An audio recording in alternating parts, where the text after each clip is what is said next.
आईला जशी सतत कामं असतात तसेच आज रविवार असूनही आहोंना मी चांगलंच कामाला लावलं होतं. कोणत्या कामाला लावलं होतं ते कळेलच पुढे. पण आज संडे होता आणि थोडंसं निवांतच होतो. सकाळ आमची 9 वाजता झाली. नाश्ता वगैरे करून झाला आणि आहोंना म्हटलं आता भरपूर दिवस झाले तुम्ही काय पडदे वगैरे लावले नाही. टीव्ही वगैरे लावायचा राहिला होता तोही त्यांना लावून घ्यायला सांगितलेला. तर म्हटलं आज काही तुम्हाला सुट्टी नाहीये त्याच्यामुळे तुम्ही दोघांना इथं कामाला लावलं आणि मी लागले पुढच्या स्वयंपाकाच्या तयारीला. आज बनवली होती छान अशी मटकीची भाजी आणि भाकरी. घरातली सगळी कामं उरकून झाली पण या दोघांचं काही इथं हे काम उरकत नव्हतं. त्याच्यामुळे मी त्यांना मग हेल्प करण्यासाठी आलेली. टीव्ही आणि पडदा लावून झाला होता. इथं लावायचा होता आम्हाला छत्रपती शिवाजी महाराजांचा फोटो. तर त्याच्यासाठी इथं हे ड्रिल पाडत होते. फोटो लावून झाल्यानंतर आम्ही जेवण वगैरे केलं कारण आहोंना आणि मायराला जायचं होतं गावाला.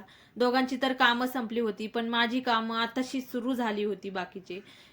सगळ्या घरामध्ये ड्रिल पाडल्यामुळे सगळीकडे माती माती झाली होती आणि तेच मला आता झाडून पोछा वगैरे लावायचा होता. बाकीचे तर काम कंप्लीट केलेच होते. सगळीकडला पसारा जो होता तो व्यवस्थित क्लीन वगैरे करून घेतला. सगळ्या वस्तू मी सेट केल्या व्यवस्थित. सगळीकडे घरात आज पसारा झालेला होता आणि फायनल लुक असा काहीसा दिसत होता.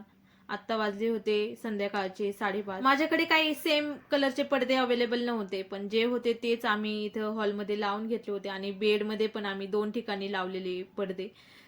खाली डोकून पाहिलं गॅलरीच्या तर मुलं इथं खेळत होते लपाछपी. लगेच मी चहा बनवला माझ्यासाठी आणि छान असं गॅलरीत बसून निवांत पीत होते.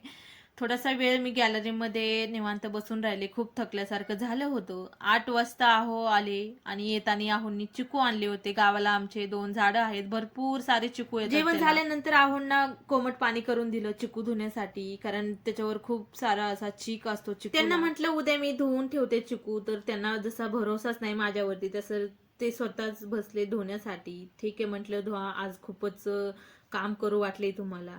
असा होता आमचा आजचा दिवस.